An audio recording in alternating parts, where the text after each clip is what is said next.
ಸ್ನೇಹಿತರೆ, ಇದೊಂದು ಸಣ್ಣ ವಿಡಿಯೋ ಮಕ್ಕಳ ರನ್ನಿಂಗ್ ರೇಸ್ ಸ್ಪರ್ಧೆ. ಇದರಲ್ಲಿ ಏನಿದೆಯಪ್ಪ ಅಂತ ವಿಶೇಷ ಅಂತೀರಾ? ವಿಡಿಯೋ ಸಣ್ಣದು, ವಿಚಾರನೂ ಸಣ್ಣದು, ಆದರೆ ಯೋಚನೆ ಮಾಡಿದರೆ ಹೌದಲ್ವಾ ಅಂತ ನಿಮ್ಮ ಮನಸ್ಸನ್ನು ಕೊರೆಯಲು ಶುರು ಮಾಡ್ತದೆ. ಸಣ್ಣ ವಯಸ್ಸಿನ ಶಾಲಾ ಮಕ್ಕಳ ರನ್ನಿಂಗ್ ರೇಸ್ ಸ್ಪರ್ಧೆ, ಇದರಲ್ಲಿ ಅಡಗಿರುವ ವಿಚಾರ ನನಗೇಕೋ ನನ್ನ ಹೃದಯಕ್ಕೆ ನಾಟಿಬಿಡ್ತು. ಸ್ನೇಹಿತರೆ, ಅದಕ್ಕಾಗಿ ಈ ವಿಡಿಯೋವನ್ನು ನಿಮ್ಮೊಂದಿಗೆ ಹಂಚಿಕೊಳ್ಳಬೇಕಂತ ಮನಸ್ಸಾಯಿತು. ಹಾಗಾಗಿ ನಿಮ್ಮ ಮುಂದೆ ವಿಡಿಯೋವನ್ನು ಹಂಚಿಕೊಳ್ಳುತ್ತಿದ್ದೇನೆ. ಸಣ್ಣ ವಯಸ್ಸಿನ ಶಾಲಾ ಮಕ್ಕಳ ರನ್ನಿಂಗ್ ರೇಸ್ ಸ್ಪರ್ಧೆ. ಆ ಸ್ಪರ್ಧೆಯಲ್ಲಿ ಪಾಲ್ಗೊಂಡಿದ್ದ ಶಾಲಾ ಬಾಲಕನನ್ನು ಸರತಿ ಸಾಲಿನಿಂದ ಹಿಂದಕ್ಕೆ ಸರಿಸುತ್ತಾರೆ. ಶಾಲಾ ಬಾಲಕ ತೊಟ್ಟಿದ್ದ ಚಪ್ಪಲಿಗಳನ್ನು ಬಿಡಿಸಿ ಅವನ ಪಾದಗಳಿಗಿಂತ ದೊಡ್ಡದಾದ ಶೂಗಳನ್ನು ನೀಡುತ್ತಾರೆ. ಇವರ ಉದ್ದೇಶ ಇಷ್ಟೇ: ಈ ಬಾಲಕ ರನ್ನಿಂಗ್ ರೇಸ್ ಸ್ಪರ್ಧೆಯಲ್ಲಿ ಗೆಲ್ಲಬಾರದಂತ. ರನ್ನಿಂಗ್ ರೇಸ್ ಶುರುವಾಗುತ್ತದೆ.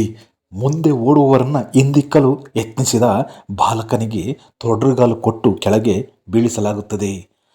ಬಾಲಕನ ತಲೆಗೆ ಪೆಟ್ಟಾಗುತ್ತದೆ. ಆದರೂ ಧೃತಿಗೆಡದೆ ಬಾಲಕ ಮೇಲೇಳುತ್ತಾನೆ. ಮುಂದೆ ಓಡುತ್ತಿರುವ ವಿದ್ಯಾರ್ಥಿಗಳನ್ನು ಗಮನಿಸುತ್ತಾನೆ. ಈ ಹಿಂದೆ ತಂದೆ ತಾಯಿಗಳು ಹೇಳಿದ ಮಾತುಗಳನ್ನು ನೆನಪಿಸಿಕೊಳ್ಳುತ್ತಾನೆ. ತಂದೆ ತಾಯಿ ಏನು ಹೇಳಿರಬಹುದು ಅಂತ ನಿಮಗೂ ಕುತೂಹಲ ಅಲ್ವಾ ಸ್ನೇಹಿತರೆ? ಆ ಮಗುವಿಗೆ ತಂದೆ ತಾಯಿ ಹೇಳಿದ ಮಾತುಗಳು ಇಷ್ಟೇ: ಸಾಧನೆಗೆ ಯಾವುದೇ ಜಾತಿ ಇಲ್ಲ. ಏನೇ ಅಡ್ಡಿ ಆತಂಕ ಬಂದರೂ ಎದೆಗುಂದದೆ ಮುನ್ನುಗ್ಗಿದರೆ ಗೆಲುವು ಅಸಾಧ್ಯವಲ್ಲ. ಆ ಮಾತುಗಳನ್ನು ನೆನಪಿಸಿಕೊಂಡ ಬಾಲಕ ಬಿದ್ದು ಹಣೆಯಲ್ಲಿ ರಕ್ತ ಸೋರುತ್ತಿದ್ದರೂ ಲೆಕ್ಕಿಸದೆ, ಕಾಲಲ್ಲಿ ರಕ್ತ ಜಿನುಗುತ್ತಿದ್ದರೂ ಎದೆಗುಂದದೆ ಓಡುತ್ತಾನೆ. ಓಡುತ್ತಾ ಓಡುತ್ತಾ ಎಲ್ಲ ವಿದ್ಯಾರ್ಥಿಗಳ ಹಿಂದಿಕ್ಕಿ ಗುರಿ ಸಾಧಿಸುತ್ತಾನೆ. ಸ್ನೇಹಿತರೆ, ನಾನಿಲ್ಲಿ ಜಾತಿಯನ್ನು ಪ್ರಶ್ನೆ ಮಾಡುತ್ತಿಲ್ಲ, ಬಡತನದ ಬಗ್ಗೆ ಏನೂ ಹೇಳುವುದಿಲ್ಲ.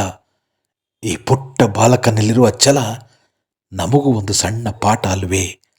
ಸ್ನೇಹಿತರೆ, ಈ ವಿಡಿಯೋವನ್ನು ನಿಮ್ಮ ಮಕ್ಕಳಿಗೂ ತೋರಿಸಿ. ಶಿಕ್ಷಕರಿದ್ದರೆ ನಿಮ್ಮ ವಿದ್ಯಾರ್ಥಿಗಳಿಗೂ ತೋರಿಸಿ. ಈ ವಿಡಿಯೋ ಕೆಲವರಿಗಾದರೂ ಸ್ಫೂರ್ತಿಯಾದೀತು. ಸ್ನೇಹಿತರೆ, ಈ ವಿಡಿಯೋವನ್ನು ಸಂಪೂರ್ಣ ನೋಡಿ ನಿಮ್ಮ ಅನಿಸಿಕೆಯನ್ನು ತಿಳಿಸಿ.